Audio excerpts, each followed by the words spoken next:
recovery is not about fixing the brain.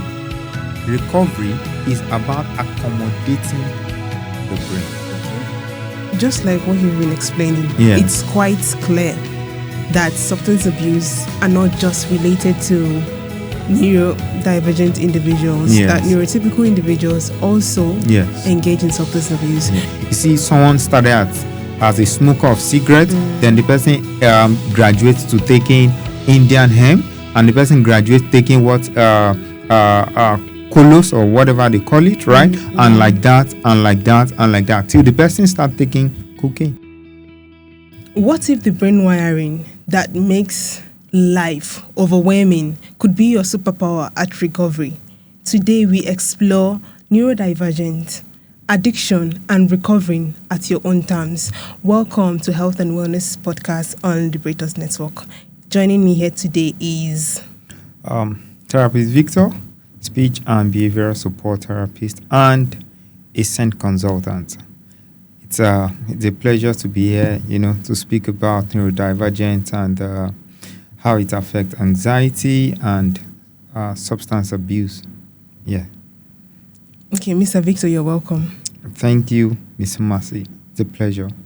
Okay, so on the various episode that we've taken, Yes. you've explained in details autism, ADHD, and some of these neurodivergent presentations that we Okay. have. Yeah. So, but there's these questions that have been bugging in my mind, and Okay. people has been asking this question, and Okay. it's kind of becoming a norm. Okay. So many people assume Yes. that neurodivergent individuals Yeah. are likely Yeah. to be addicted to substance. Okay. The majority of them are substance abusers. Okay. So I want to understand. Yes. I want you to explain this in details. Yeah. Is it the environment Yes. or the society or the setting or the way their brain is wired? Yeah. Because it's becoming a rule.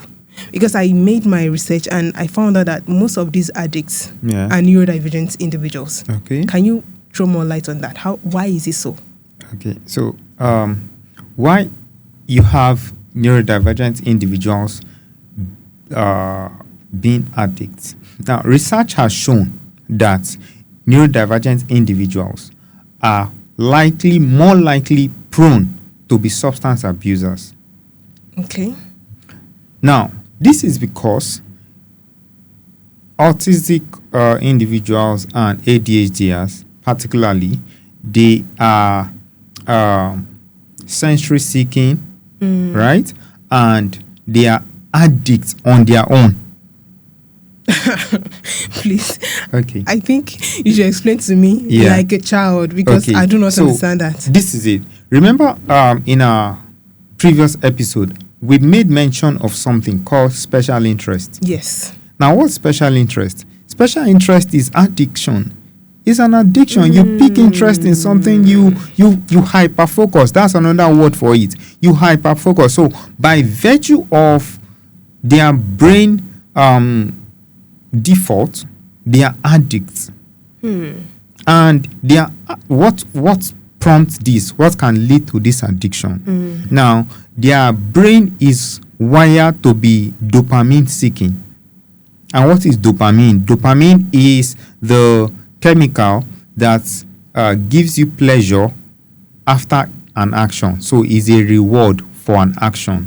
Okay. So it is the chemical that makes you, or hormone, right? I'm using the word chemical so everyone can relate. Understand. Yes. So it is the hormone that makes you feel all right when you carry out a task, and if it's called a goal in a football match, if it's called a goal and you are happy, right? You have Yeah. achieved something.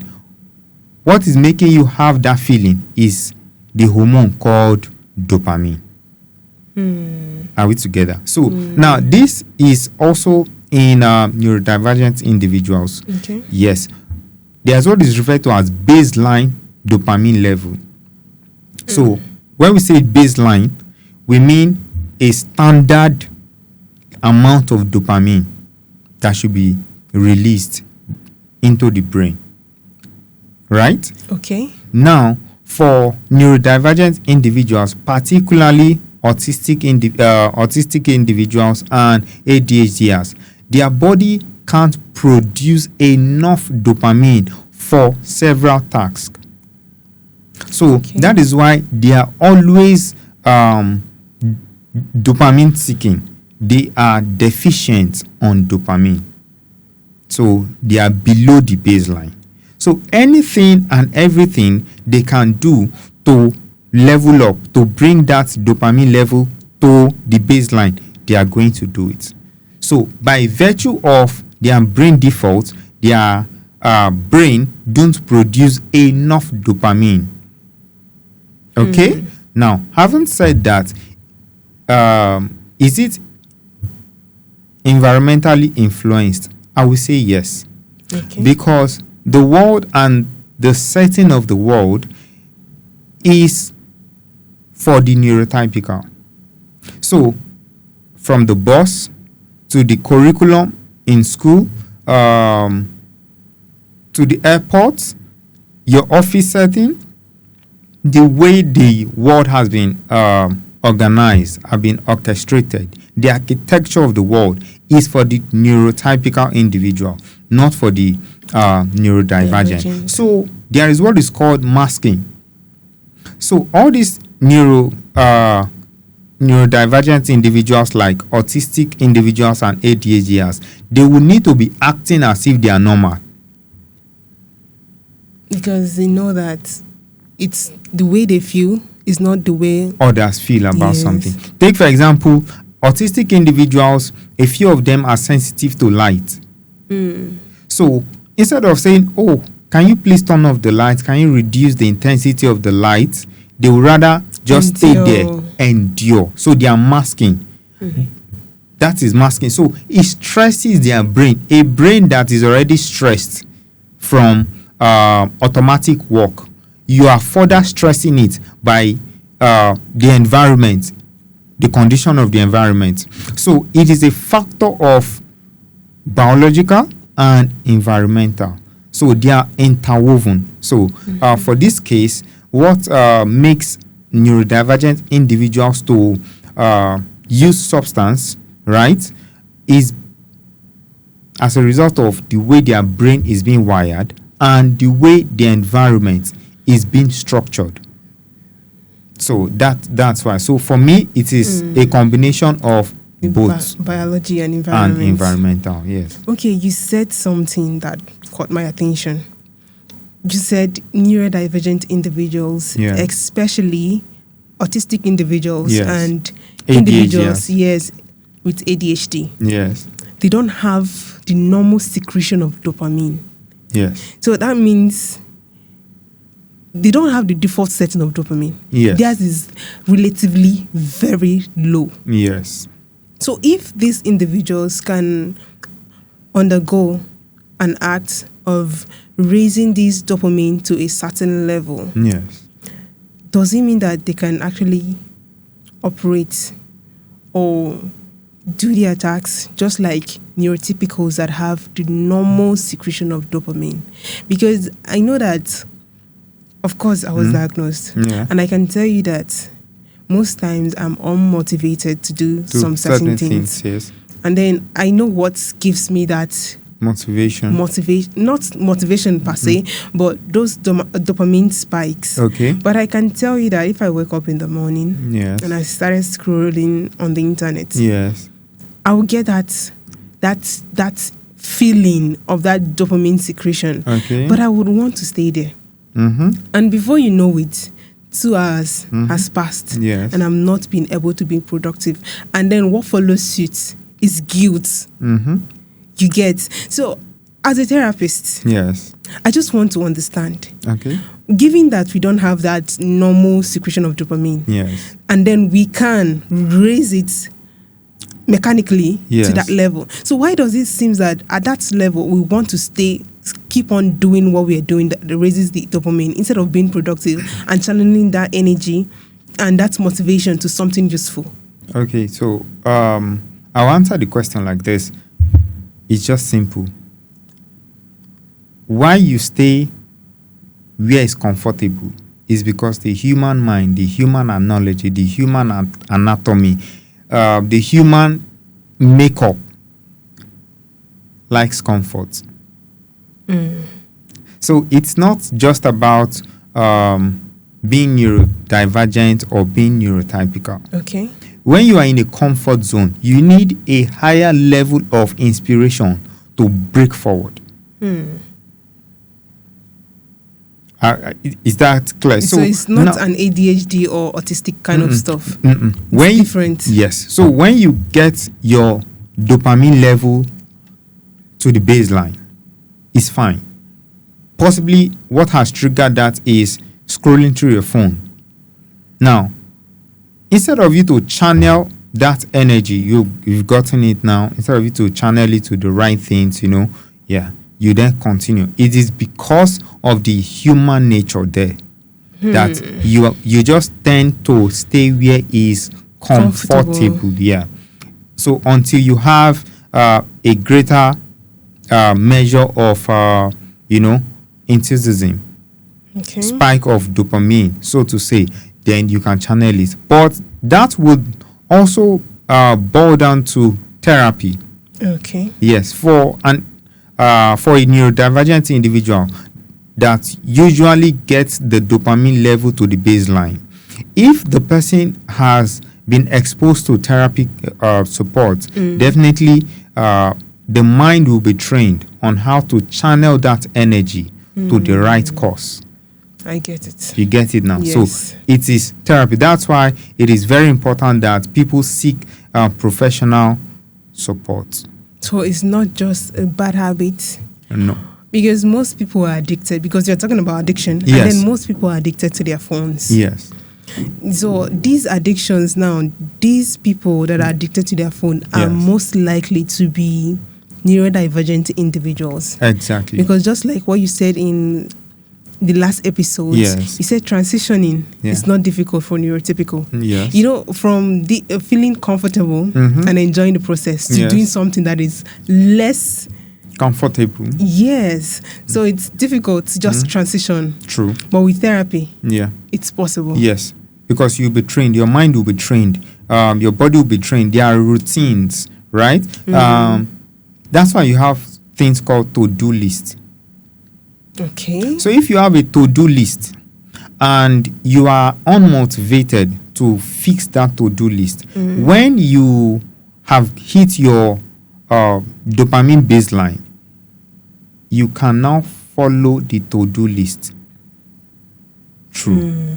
But if you don't have a to-do list, definitely you just stick to this. Okay. Yeah. So, and there are other methods, right, to assist individuals like that. If you are the type that when your dopamine hits the baseline, you don't know how to transition. It's a process, right? You take it bit by bit. Yeah. And you don't compound your actions. You don't compound the task. Oh, I'll do this. One thing the ADHD and the autistic individuals share in common is task paralysis, especially the ADHD. That's what's referred to as task paralysis. Task paralysis is a result of not being interested in something, in carrying out a task. Okay. And why you are not interested is because you don't have enough dopamine to carry out that task, and the brain is interpreting that task as a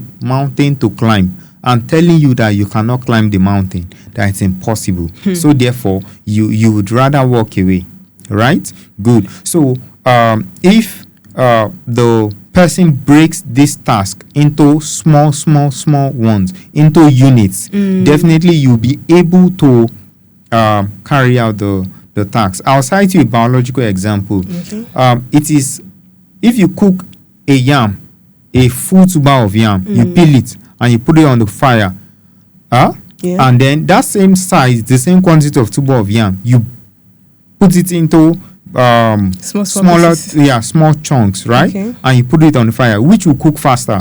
I think the smaller chunks. The smaller ones, because of the surface area to volume ratio. Same thing happens in the neurodivergent mind, right? If these tasks are broken down into smaller units, they will be able to overcome those tasks. But if the task is put as one compound unit, definitely they will run away because they'll see it as a mountain to climb. So that's what's happening. And because their dopamine is very low. Yes, that's it. Exactly. Okay, for someone who is neurodivergent, how does the brain unique wiring makes it seem as though substance is the only thing that can turn up the volume or turn down the volume when life becomes overwhelming and understimulating? Okay, so I would answer that question like this. You see, what can start out as a harmless action can be a trap. Yes, what starts out most times as a harmless action can be a trap. I know growing up, I know of a man, right? Then we're staying in a very hood area, and I know of a man that if he does not smoke, he will not poo. What the heck? That's an addiction. Oh. He's addicted to it. There are people that before they work, like either office work or lift things, they must use substances. Wow. But it all started out as a harmless action, and then they are trapped. Now, for autistic individuals, their sensitivity could be very high. Yeah. For ADHDers, their sensitivity to work, that's their interest to work, is low. Okay. Yeah, so that's the thing. So for the autistic individual, he's seeking for that volume, that intensity to be lowered. For the ADHDer, is seeking for that baseline to be reached. So this one is trying to raise the volume, while this one is trying to lower the volume. Okay. That is why you see some people prefer this substance to that substance because of what it does for them. To a hyper person, right, who has overstimulated dopamine, right, the person wants calmness. Now, for someone who is understimulated, the person wants to be stimulated. So be it dopamine or any other thing. So now this is it. When they start out first, and this is how the brain is wired. The brain is an Oliver Twist. Our brain is an Oliver Twist. It never can have enough. If you start with one, it will ask for another. Yes. If you give it that one, it will ask for another. That's how it works. And that's how addiction starts. That's how addiction starts. So now this person wants to lower the volume, right? There is noise, there is chaos, and the person decides to take possibly opium. The person decides to take heroin. The person decides to take any of those substances. At first, it feels good. Yeah.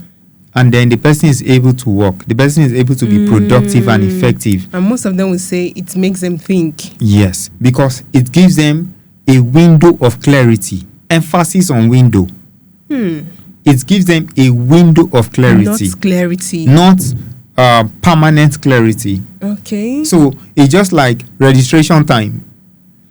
For just a short short period of time. A short period of time. So it gives them that window of clarity, after which they must take that substance. And now, when over time, don't forget, it starts as a safe thing to do. Over time, their brain is now at par with that substance. So that substance can no longer serve them. What do? They increase. They now need to increase the gram. They need to increase the quantity of that substance. The dosage. Yes, the dosage. And what happens?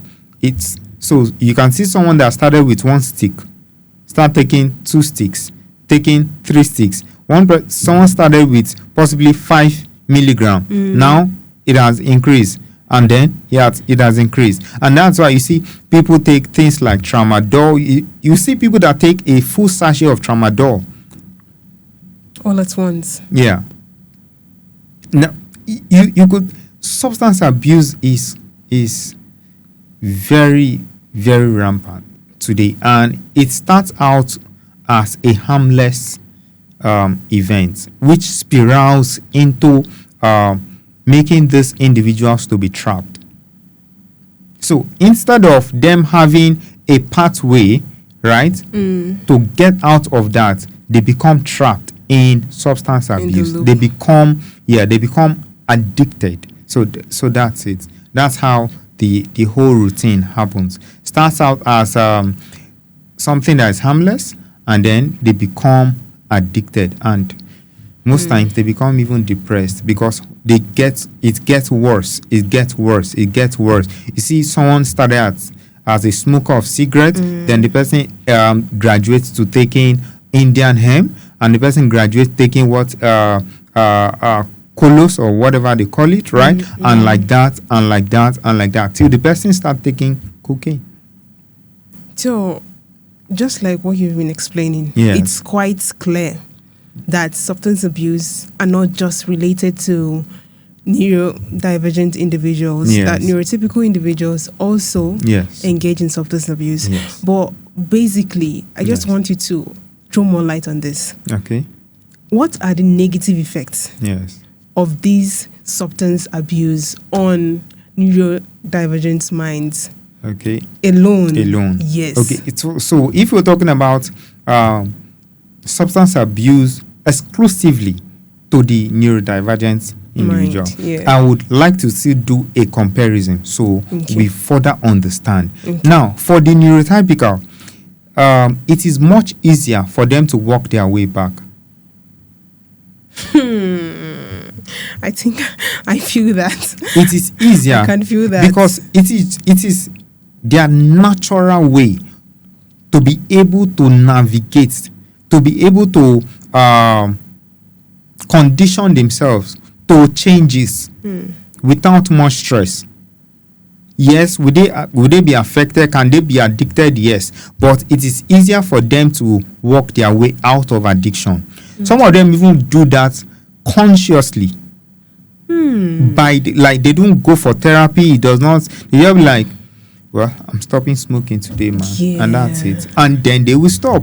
Yeah, you're right. But you see, for the neurotypical, for the neurodivergent, remember I said something, that the default of a neurodivergent individual is that they are addicts. I started out by saying that they are addicts. So by default, a neurodivergent individual is an addict. That's why they have special interest. Yeah. Okay. Now, they now become an addict of a substance, that special interest. So to get them off that hook, it's going to take a lot of professional expertise, patience, and time. Professional expertise, patience, and time. So with this, so that's the negative effect. So for this person, it's easier to walk out, but for this other person, he's hooked. He's hooked because that substance makes him feel good. It makes him feel good. Now, I would say this, for the neurotypical, is smoking, is abusing substance for cruise. Just to have fun. Yes. But for the neurodivergent, they don't abuse substance for cruise.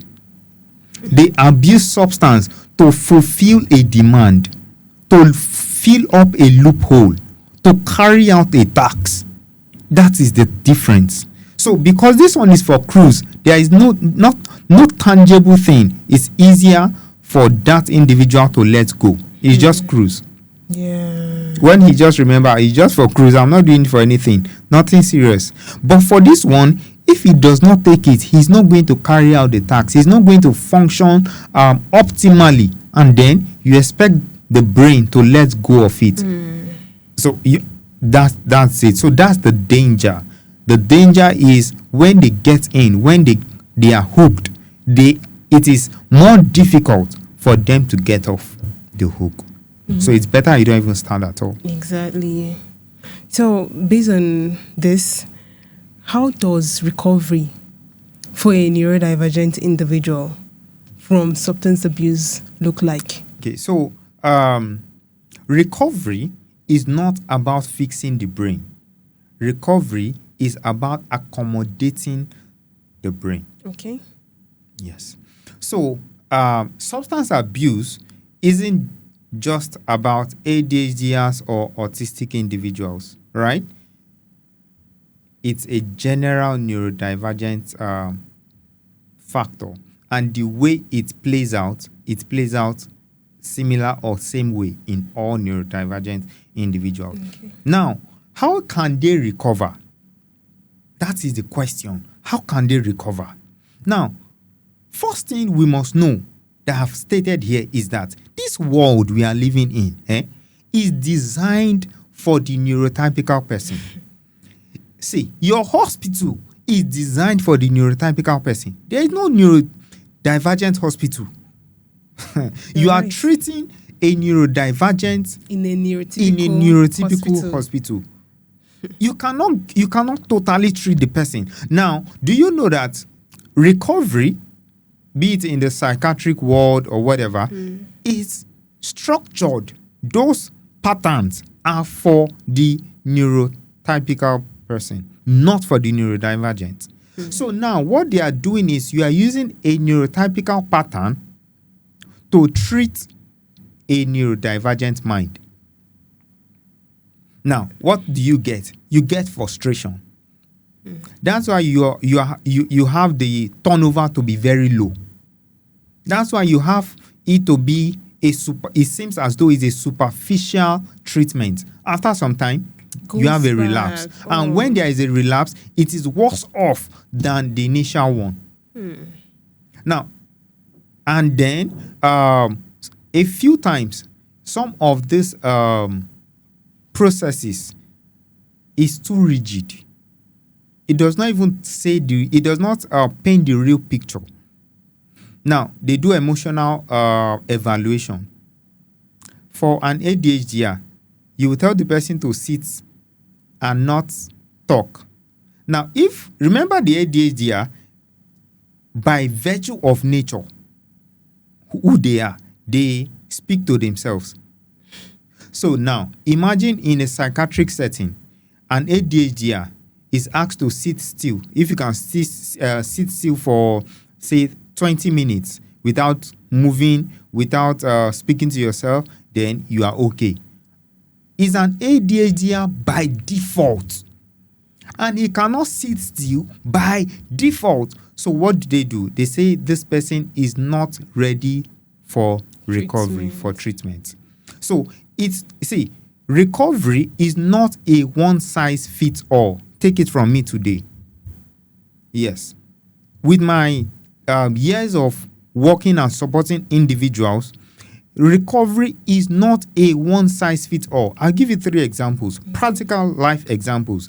I've supported individuals who were at the brink of committing suicide on the spot. Not that they were contemplating suicide, on the spot. And I was contacted that, these 3 females, that's 4 persons, 3 females and a male. And the male he used to be my classmate way back in higher institution. Now, why am I saying this? I'm bringing this as an example to explain that the routine that applied for the 4 of them is totally different.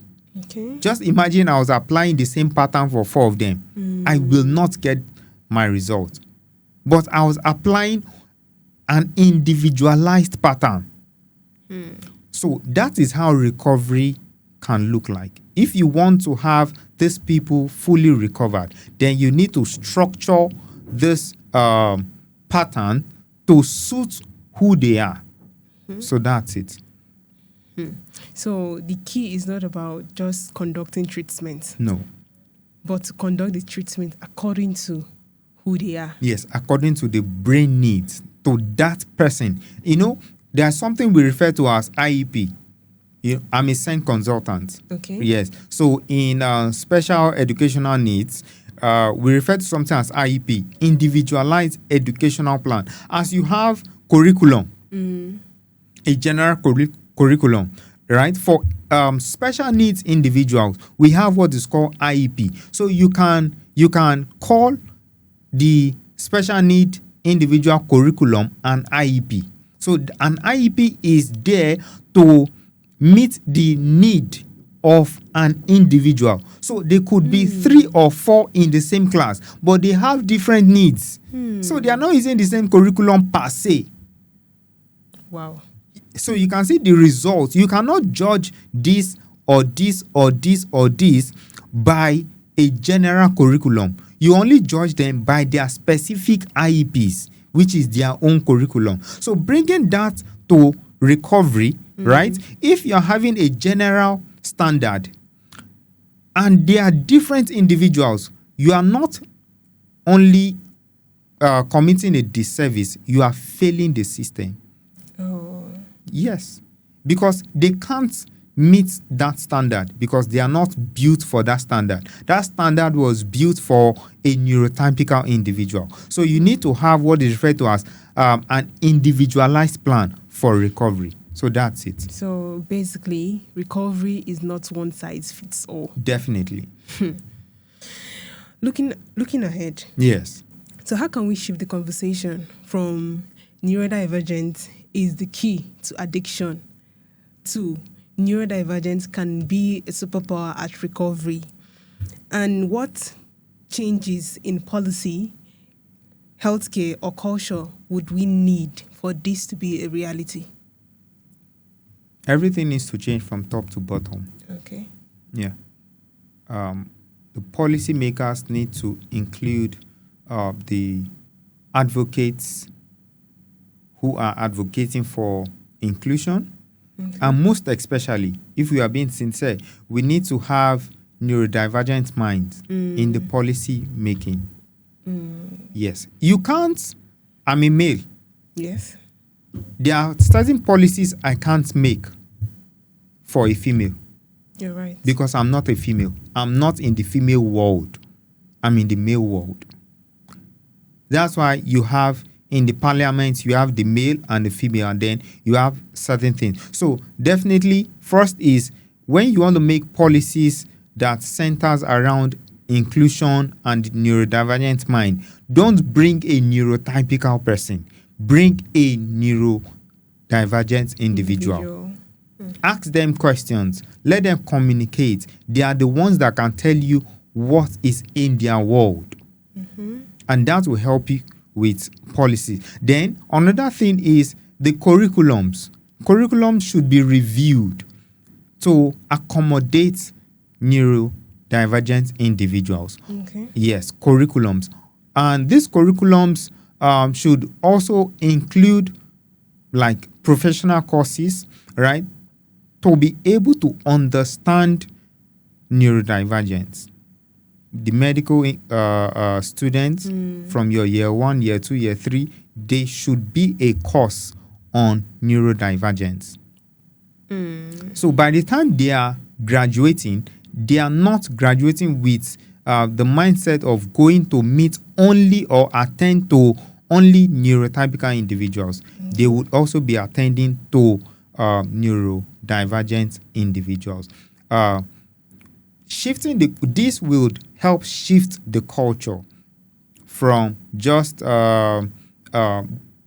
words on paper to practical. It becomes a real life issue. It becomes something that affects everyone in a positive way. So you no longer have pity. That's what most people do. They pity the neurodivergent. They don't support the neurodivergent. Yes, judging by what is happening in our today's situation. So they pity. So instead of pity, if we do all of this, we would be shifting the culture from pity to support because you are knowledgeable. You know what this is and why this person is acting in this way. Oh, this is what can trigger this individual. That's it. So with that, we would have a more holistic community and, people more productive. Well, that is really, really nice. And I hope that our audience will be able to pick one or two from this episode. Recovery is not a one size fits all. For a neurodivergent individual, it's about using your unique strength to do what really works for you, about turning challenges into your superpower. Remember, this is Health and Wellness Podcast on Liberators Network. I liberate, you liberate, we liberate. Until next time.